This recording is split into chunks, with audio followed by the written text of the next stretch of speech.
Welcome friends. School service commission 1081 পাতার review petition submit করেছে। আমি মূল জায়গাগুলো সরাসরি আলোচনায় চলে যাচ্ছি। মূল যে গ্রাউন্ডগুলো তারা তুলে ধরেছে, যেগুলি মেন আলোচ্য বিষয়, সেই গ্রাউন্ডের মধ্যে প্রথম দিকে অতীতের বেশ কিছু মামলার উল্লেখ করা হয়েছে যেখানে এই ধরনের ইনসিডেন্ট ঘটেছিল এবং সেক্ষেত্রে হিউম্যানিটিজম গ্রাউন্ড বা আদার যে ফ্যাক্টরগুলো সেগুলো কনসিডার করা হয়েছিল, সে বিষয়টাও পরে আছে। তারপরে এসএসসি মেন যে বিষয়গুলি বলতে চাইছে সেটা হচ্ছে যে that not all appointees were tainted, অর্থাৎ সকলে কিন্তু টেন্টেড নয়। তা সত্ত্বেও বলা হচ্ছে cancel the appointments of all selectees including those for whom no wrongdoing was ever found or alleged. যেটা বলা হচ্ছে যে বেশ কিছু রং ডুইং অর্থাৎ ভুল কাজ হয়েছে, সেগুলো আইডেন্টিফাই হয়েছে, সেগুলো চিহ্নিত হয়েছে, সেগুলিকে পৃথকীকরণ করা গেছে। তা সত্ত্বেও যাদের বিরুদ্ধে কোনো দুর্নীতি ধরা পড়েনি তাদের অ্যাপয়েন্টমেন্টও ক্যান্সেল করা হয়েছে। তারপরে যেটা বলা হচ্ছে মাস ক্যান্সেলেশন অফ অ্যাপয়েন্টমেন্ট, যেটা এর আগেও আমরা দেখেছি। পশ্চিমবঙ্গের হাজার হাজার বিদ্যালয়ে আপনার এর প্রভাব পড়বে। ইনস্টিটিউশনাল ভ্যাকুম এই শব্দ এখানে ব্যবহার করা হয়েছে। পাশাপাশি এটাও বলা হচ্ছে বেশ কিছু বিদ্যালয়ে সাবজেক্ট টিচার থাকবে না, অর্থাৎ বিদ্যালয়গুলি যে ক্ষতিগ্রস্ত হবে শিক্ষক এবং শিক্ষাকর্মীদের জন্য, সেই বিষয়টা তুলে ধরা হয়েছে। নন টিচিং স্টাফদের কথাও এখানে কিন্তু বলা আছে। পাশাপাশি এটাও বলা হচ্ছে যে এই যে mass cancellation of appointment against the untainted teaching and non teaching staff by treating unequal as equal, অর্থাৎ আর্টিকেল 14 সংবিধানের যেটা সকলের যে সমতার বা সাম্যের অধিকার, সেই জায়গাটা কিন্তু হ্যাম্পার করেছে। তার কারণ হচ্ছে যারা আনটেন্টেড টিচিং এবং নন টিচিং স্টাফ তাদেরকে সকলের সাথে সমান করে দেওয়া হলো। ট্রিটিং আনইকুয়ালস অ্যাজ ইকুয়াল, অর্থাৎ তারা যে সমান নয়, টেন্টেডদের সাথে সমান নয়, অথচ তাদেরকে টেন্টেডদের সাথে সমান করে দেওয়া হলো। আর যেখানে আর্টিকেল 14কে কিন্তু সংবিধানের ভায়োলেট করা হচ্ছে, পরিষ্কার সেটা বলা হয়েছে। তো 3 এপ্রিলের যে জাজমেন্ট, তার বৈশিষ্ট্যগুলো নিয়ে এখানে আলোচনা করা হয়েছে, যে জায়গাগুলো ভুল এসএসসির নজরে বা তাদের দৃষ্টিভঙ্গিতে, সেই বিষয়গুলি এখানে তুলে ধরা হয়েছে।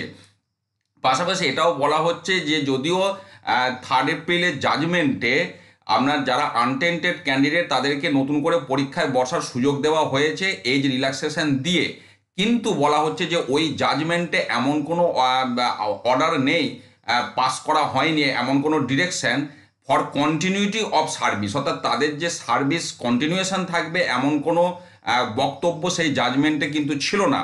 এবং নতুন করে পরীক্ষা দিয়ে তারা যদি চাকরি পায়ও, সেক্ষেত্রে তাদের যে প্রায় 10 বছরের লস হবে। তো কন্টিনিউয়েশন না থাকলে পরে যখন পেনশন পাবে আপনার সুপার অ্যানুয়েশনের পর, অর্থাৎ রিটায়ারমেন্টের পর, তো সেক্ষেত্রে কিন্তু বিশাল একটা প্রভাব পড়বে, সেই বিষয়টাও কিন্তু এখানে তুলে ধরা হয়েছে। পাশাপাশি আমি ওই যে বললাম এর আগের বেশ কিছু সুপ্রিম কোর্টের জাজমেন্টের উল্লেখ করা হয়েছে। সেখানে আমি যেটা একটু আগেই বললাম যে earlier decision on humanitarian consideration, সেখানে একটা মানবিক দিক ছিল সেই জাজমেন্টের মধ্যে, সেটাকে কনসিডার করা হয়েছিল। The present case is no different. এসএসসির কেসটাও কিন্তু একই ধরনের। Candidate who have secured appointments after qualifying examination honestly and in good faith, অর্থাৎ যারা কোনো প্রকার দুর্নীতি না করে স্বচ্ছভাবে অ্যাপয়েন্টমেন্ট পেয়েছিল তাদেরকেও কিন্তু তাদেরও চাকরি বা ক্যান্সেল করা হয়েছে, অ্যাপয়েন্টমেন্ট ক্যান্সেল করা হয়েছে। অর্থাৎ কোনো রকম মানবিক দিক কিন্তু এখানে পাওয়া যায়নি, যদিও অতীতে পাওয়া গিয়েছিল, সেই বিষয়টাও কিন্তু এখানে তুলে ধরা হয়েছে। আচ্ছা, তারপরে আমি জায়গাটা যাচ্ছি যে যেটা বলা হচ্ছে যে আইনের চোখে accused is presumed innocent until proven guilty, অর্থাৎ অভিযুক্ত যতক্ষণ না তার দোষ প্রমাণ হচ্ছে সে কিন্তু নির্দোষ, সেই ইনোসেন্ট বলেই তাকে গণ্য করা হবে। এক্ষেত্রেও specifically not found to be tainted, এই যে শব্দ বিভিন্ন জায়গায় ব্যবহার করা হচ্ছে, অর্থাৎ যাদেরকে টেন্টেড বলে চিহ্নিত করা যায়নি, দোষ প্রমাণ হয়নি, তাদেরকে কিন্তু সেই অভিযুক্তদের কিন্তু দোষী বলা যায় না। অথচ person have been punished without proof, কোনো রকম প্রমাণ ছাড়াই তাদেরকে শাস্তি দেওয়া হলো। এবং আমরা যেটা বারবার যে কথাটা বলেছি, it is better that 10 guilty persons escape than 1 innocent suffer, অর্থাৎ 10 জন দোষী ব্যক্তি ছাড়া পেলেও একজন নির্দোষ ব্যক্তি যেন সাজা না পায়, সেই বিষয়টাও কিন্তু এখানে তুলে ধরা হয়েছে। যেটা আমরা বারবারই বলেছি, সেই হাইকোর্টের বিচার থেকে আমরা এই বক্তব্যটা বারবার বলে আসছি। তারপর বলা হচ্ছে যে honourable court fail to apply settle law of segregation of tainted and untainted candidate, অর্থাৎ সুপ্রিম কোর্ট নির্দিষ্ট নিয়ম অ্যাপ্লাই করতে ব্যর্থ হয়েছে টেন্টেড এবং আনটেন্টেড ক্যান্ডিডেটদের। তারপরে যেটা বলা হচ্ছে showing clear segregation of tainted candidate, আপনার যদিও পিটিশনাররা যথেষ্ট ম্যাটেরিয়াল সাবমিট করেছে সেগ্রিগেশনের পক্ষে, তা সত্ত্বেও কিন্তু সুপ্রিম কোর্ট সেটা সেগ্রিগেশন করতে ব্যর্থ হয়েছে, এটাই বলা হচ্ছে।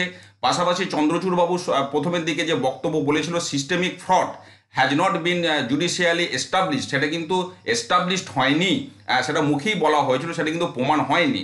এরপরে যেটা বলা হচ্ছে এনম্যাসে মানে হচ্ছে ব্যাপক হারে গণহারে ক্যান্সেলেশন অফ সিলেকশন করা হয়েছে, পুরো সিলেকশন প্রসেসকে ক্যান্সেল করা হয়েছে from sufficient material collected through a fair and through investigation.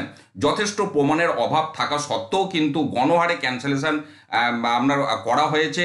Data recovered by the CBI is either unreliable or reliable, অর্থাৎ সুপ্রিম কোর্ট নিজেই এটা বুঝতে ব্যর্থ হয়েছে যে সিবিআই যে ডেটা দিয়েছে সেটা বিশ্বাসযোগ্য কিংবা বিশ্বাসযোগ্য নয়, তা সত্ত্বেও কিন্তু গণহারে ক্যান্সেলেশন করা হয়েছে সিলেকশন প্রসেসকে, এটাও এখানে কিন্তু বলা হচ্ছে। পাশাপাশি বোর্ড এবং পিটিশনাররা সেগ্রিগেটের হয়ে যে সমস্ত তথ্য দিয়েছিল সেগুলোকেও ঠিকঠাকভাবে বিচার করা হয়নি, সেখানে বোর্ডের যে সাবমিশন এখানে সেই বক্তব্যগুলো আছে এগুলি আমি স্কিপ করে যাচ্ছি এই জায়গাটা, মানে আগেকার জাজমেন্টের কিছু কিছু তথ্য এখানে তুলে ধরা হয়েছে, সেই বিষয়গুলি এখানে রয়েছে। যেটা আমি একটু আগে বলছিলাম যে সিবিআই নাইসার যে বিষয়টা 65B সেই বিষয়গুলো এখানে রয়েছে, ডেটা কালেকশন করা এবং evidence recovered by the CBI is not considered to be reliable by the honourable court, তা সত্ত্বেও কিন্তু ক্যান্সেল করা হলো পুরো প্রসেসকে, সেই বিষয়টাও এখানে তুলে ধরা হয়েছে। পাশাপাশি where irregularity number of candidate and the percentage, আচ্ছা স্কুল সার্ভিস কমিশন যে তথ্য দিয়েছিল ইরেগুলারিটির সেই পার্সেন্টেজ মিসম্যাচ করছে এমনটা কিন্তু বলা হয়েছিল, কিন্তু এসএসসির পক্ষ থেকে যেটা জানানো হচ্ছে there is no significant discrepancy between the figures which have been furnished by the West Bengal SSC, অর্থাৎ স্কুল সার্ভিস কমিশন যে তথ্য দিয়েছে মিসম্যাচ হবার কোনো বিষয় নেই, সেটাও এখানে বলা হয়েছে। এবং school service commission try to justify the extension of the term of the panel এক্সটেনশনের ব্যাপারটাও কিন্তু এখানে আলোচনা করা হয়েছে, যেটা আপনার 1 বছরের মেয়াদ, তারপরে প্রথম 3টে কাউন্সিলিং, তারপরের কাউন্সিলিং যে একটা হাওয়া চলছে সেই বিষয়টাও কিন্তু এখানে এসএসসি আলোচনার মধ্যে এনেছে। পাশাপাশি হ্যাশ ভ্যালু নিয়েও কিন্তু এখানে বক্তব্য রাখা হয়েছে সিবিআইয়ের, সেই বিষয়টাও এখানে রয়েছে।